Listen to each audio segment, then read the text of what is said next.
Yes. I was calling about an incident the other night. Is there a supervisor? I'm sorry, I can barely hear you. I don't know what's wrong with your phone. Okay, I'm not really sure. Yeah, I was calling about an incident the other night. I was hoping there was a supervisor that I could speak with. Uh, It was like re- what it, kind of incident? well, Like it what? was it was regarding a detainment and trespass that occurred at the airport on June 8th, involving officers Maston, Green, and Officer Andrew Staten Jr. Okay. All right. Yeah. So that is the police incident. I wanted to make sure I had an understanding. Let me get you over to the police, either lieutenant or sergeant on duty. Give me one second, okay? Okay.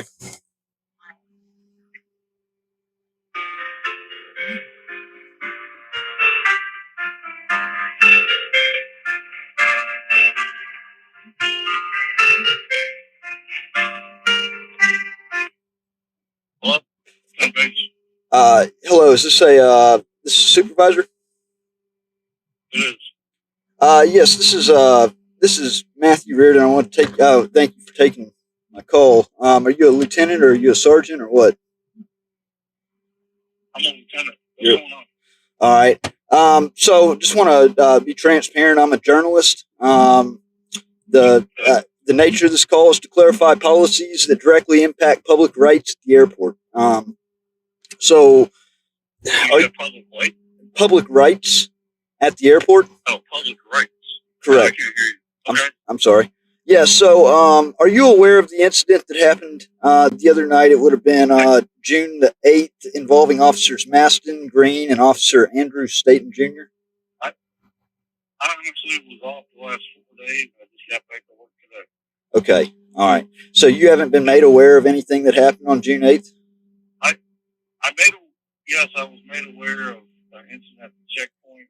Uh-huh. I haven't had time to fully get into it because I just started my shift. Right. Well, and that's what this I'm gonna call have was. to look at it. Yeah. That's what this call was about. So just to kind of let you know, because this is, I mean, it's really honestly, it's some concerning things and some real important questions that I need answered.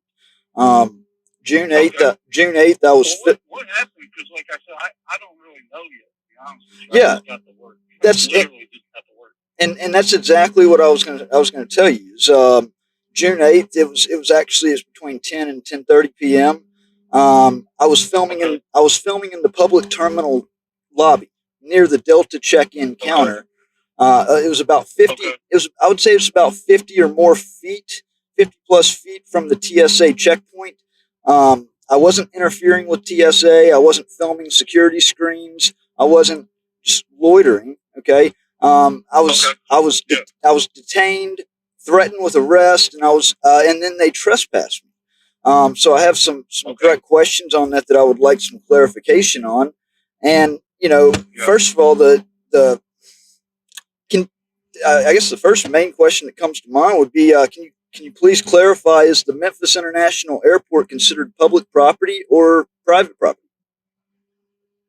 Well, Memphis Shelby County Airport Authority is its own government. It's outside of like Memphis City government or Shelby County government. So we can obviously we have public transportation, correct? Correct. So obviously we do have public areas, but we also have sterile areas as well.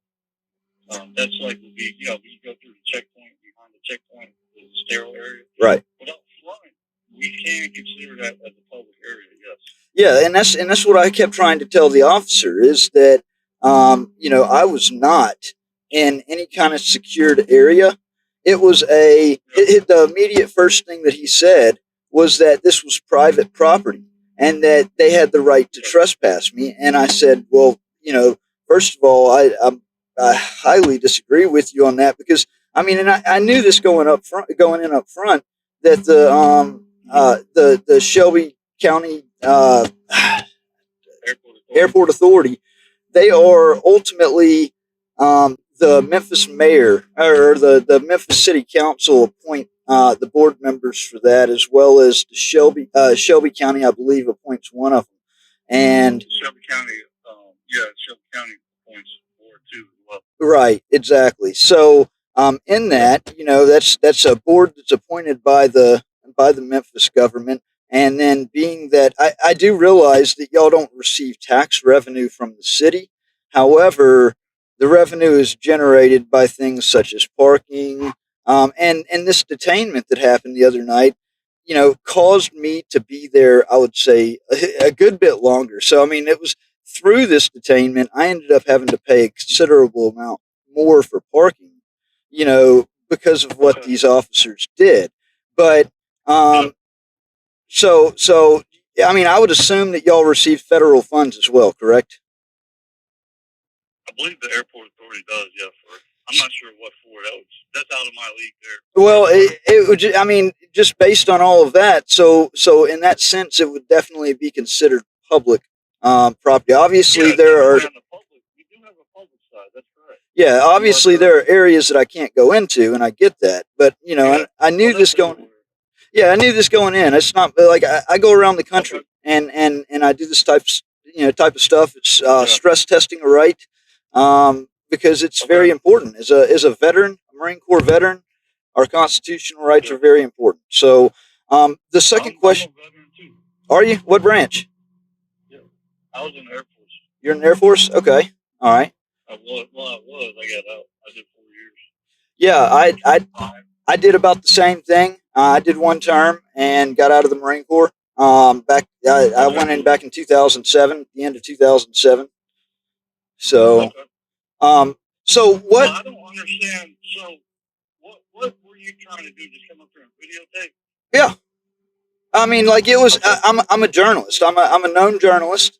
I operate a news Okay. site, and I have a YouTube channel, and I don't know, I got a couple, but yeah. So, I was simply coming up there the night before I'd covered Beale Street. I call it Memphis Gone Okay. Wild. But yeah, so I was just coming up there to see if the right was respected, and it was All right. basically at the end of the day, it's to see, I don't cause a disturbance. It's just to see if the right is upheld and respected, and to see Yeah. basically it's kind of like a test. It's kind of like you kind of look at it like it's an accountability test to see Okay. if the staff and to see if the officers handle the matter correctly, and I don't think they did at all. So, Okay. so I was going to ask you, about your trespass policy. Under what policy or statute does your department claim the authority to trespass someone who is not So, violating any laws, not creating a so disturbance, and yeah. So, technically speaking, we only trespass people that say we have people that come up here and do something, um, loitering. And I say loitering could be like they're asking people for money or doing stuff like that. right? Stealing, obviously committing some type of crime. Yeah. And if they keep coming back, we trespass them. But we don't, in my experience, we don't usually just trespass people for this videotape. And I'm not really sure. and that's Like what. that over Yeah. years, I'm not really. Well, and I'd like I'm to. still I'd, trying to figure it out. I'd like for you to actually see the video because I just put the video out on my YouTube Okay. channel. What's the what's the what's I mean what is it? How do I Uh, it's we the people news. read it?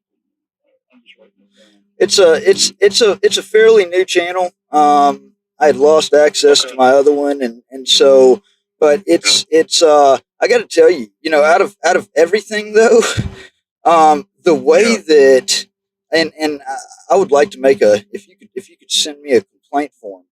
Um, uh, I would. I Well, guess I probably need a few, but yeah. So it's Officer not a problem. Maston. We don't. If you want to make an official complaint, let me give you my email address if you don't mind. Okay. Because we actually don't have like an official complaint form. What we do is a lot of times what I'll do is have the people email me their complaint, and then what my step is I put it in writing, and then I send it up the chain of command to my captain, and then the chief or send it. That's what we do as lieutenants. We just send it up the chain of command. Okay. But I'll take your initial complaint. That's not an issue at all. Okay. If I'll give you my email address, you email me everything. Yeah. If you can include the link to the and then that'll help me, figure out what's going on. Sure. And then I'll write it up for you, and then we'll send it up. Okay. Yeah, Officer Maston. Yeah. Make sure you have the officer's name. Yeah. As well. I've got their badge numbers and their names, and I just wanted to say that Officer Maston immediately from the jump wanted to go hands-on with me. Like literally, I was on the phone with the sergeant, okay, because I asked for a supervisor, and he sneaks behind me while I have my back turned and is putting on his gloves and is about to go hands-on when I turned around and saw him, and I was like, whoa, whoa, whoa, don't put hands on me, and literally, I told him, I was like, look, I'm about to leave because they got my ID under threat of arrest. And that was another test right there. If I'm not committing a crime, I shouldn't be forced to identify myself. And they told me that if I didn't, that I would be arrested. So I provided my ID under threat of arrest right there.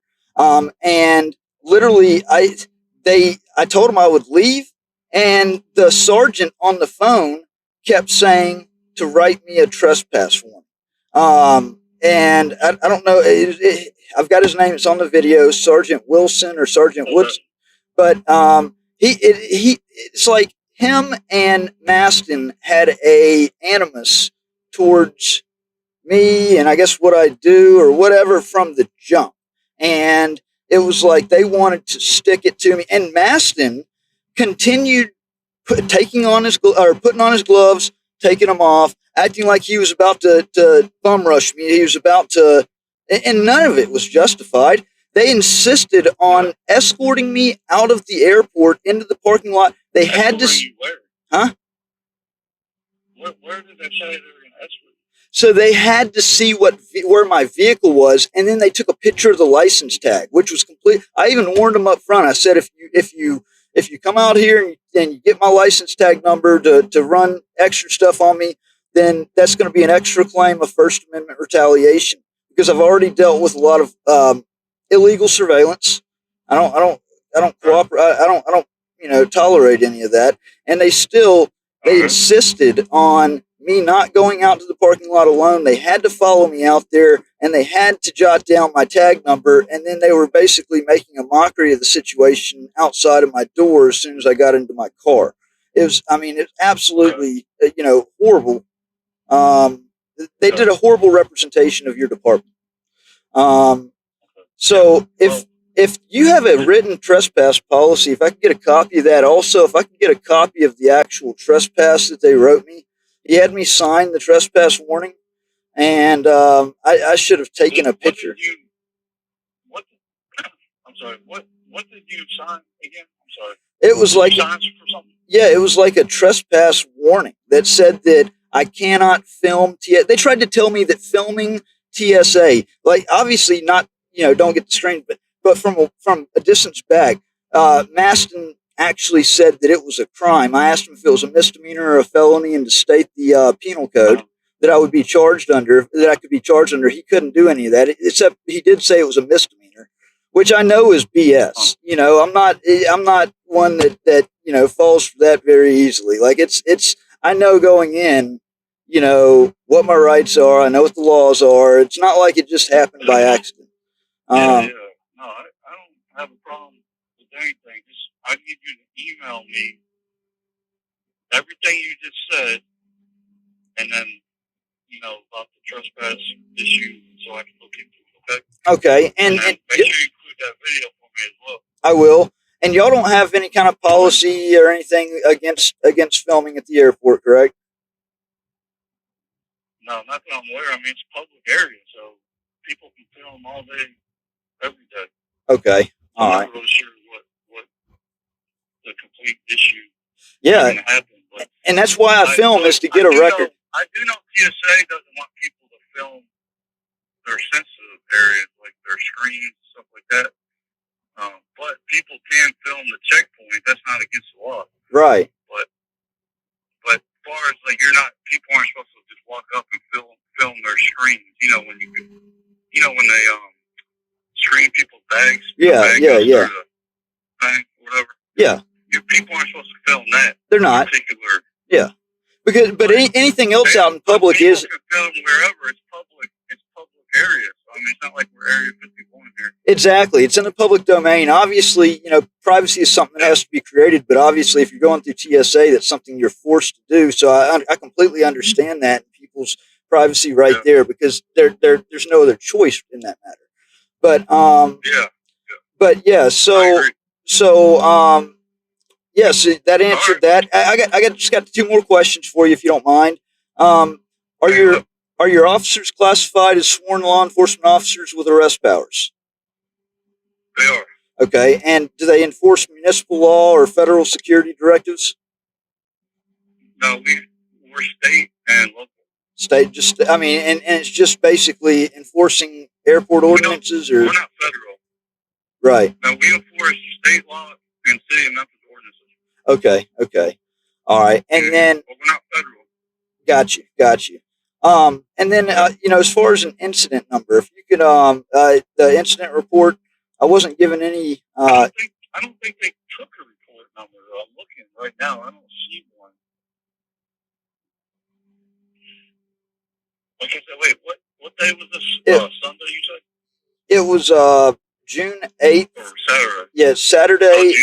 Oh, June 8th. Let's see. Yeah, it's no, June 8th was Sunday. Yeah, it was Sunday. It was Sunday at about 10:30 p.m. About 10:30 p.m. Yes, sir. Okay. Yeah, I'm looking now and see if I see a report. That doesn't make any sense. I mean, they knew that it was going to be that what they were doing was out of line, and it was going to be a public ordeal. So for them not to do a report almost is even shadier. Well, what they do is if they did what they probably did, and this is acceptable, we do sometimes, instead of taking the actual report, they do what's called a field interview card. And what they do is they fill it out, they have the person sign it like you signed, and then they enter that field interview card into our reporting system. So it's still in here, but it's not an actual case number. But I'm trying to, let me see if they even entered this with your name on here real quick. They got your name, right? Do it, or, yeah. And that's the thing is I had to surrender my Fourth Amendment right, because it was under threat of arrest. Okay. Well, what's your last name? Just let me see if they did it. I really don't know. Yeah, it's REARDON. REARDON. DON. Yeah. Okay. Oh, your first name is Matthew? Yes. Okay, yeah, I see you. Yeah, so they put a field interview card in here. I guess the one you signed, I'm assuming. Yeah. So there's actually not a case number, but they did just put that card in here that you signed. So that is in here, but there's no actual report number for the incident. Is that normal for somebody that gets trespassed?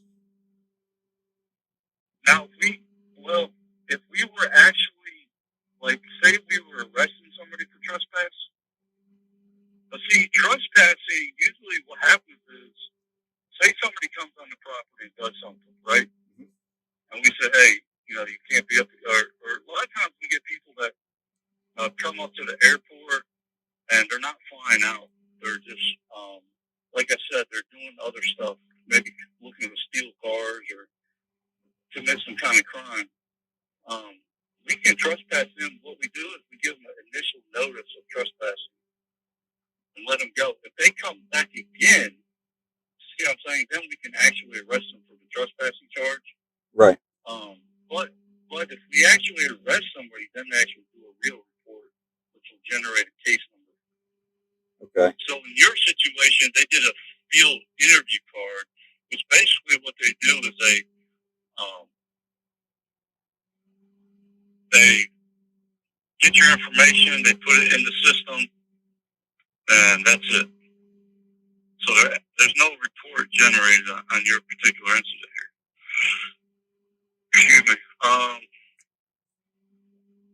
But you see the issue that I have, like as far as the way that they had they forced ID under threat of arrest and told me, publicly that I was trespassed. like I said, the only thing I can do right now is get your email, your statement, and then I need to talk to some of these officers myself and see, you know, what's going on, what on their side of the story. Yeah. Because when we do an investigation, we talk to everybody. Absolutely. Yeah.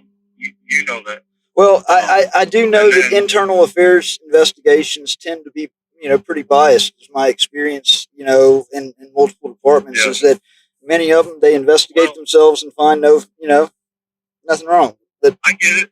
I trust me. I get it. I was in the military. I've been in law enforcement for 20 years. But that's not how it goes here.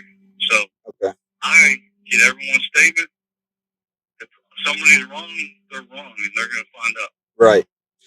Matson, and I can put this in the email as well, but Matson really, fueled the fire and made things worse, especially from y'all's standpoint, whenever he said that the fact that I was here, gave him the opportunity to make overtime. So, I mean, as his employer, as a supervisor, you should know that he was gloating on the fact that he was getting overtime because he was, able to stay there longer and ultimately, I'll put that in there for me. I will. I need everything you got. It's in the video too. I mean, like I said, you'll be able to see it for yourself. Yeah. I'm gonna watch it. But I want to, if you can, write me the email. Here, you ready for my email address? Yeah, I'm ready for it. Okay, it's Bajusz, B as in boy, AJUSD, like zebra, at flymemphis.com. Okay. And then what I'll do is send me what you got. I'll start a official complaint and send it up to my captain as well, okay? All right, sounds good. And then usually what happens, that captain will send it to our internal affairs, and then they'll go ahead and start investigating the situation. Now, it's not going to happen over time. You got to give us a little bit to investigate. I know, but with that being said, Lieutenant, if your officers made a mistake, the sooner that y'all say so, obviously it helps the situation. The longer it's one of those things that I mean, because it's blatantly clear. I mean, it shouldn't take it should be something that y'all should immediately see was far out of line, and big constitutional issues. Well, here. thanks for calling, man. Like I said, I wasn't here. I just got to work like an hour ago. So I wish they would have called you on Sunday night instead of who they called as far. It was like I feel like they cherry picked. I feel like but I was on vacation out of town. So yeah, no, I feel like they cherry picked that sergeant that they picked because they were texting first.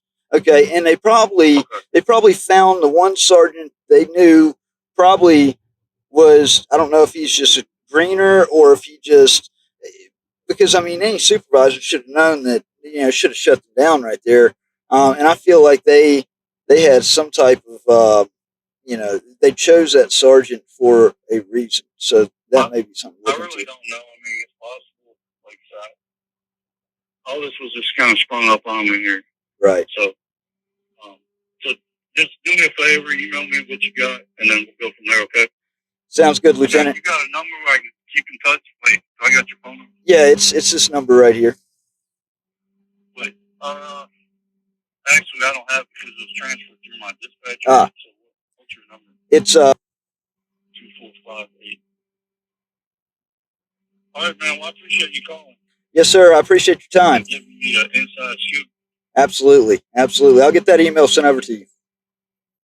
Okay, man. Take care. All right. You too. Bye-bye. Bye, man.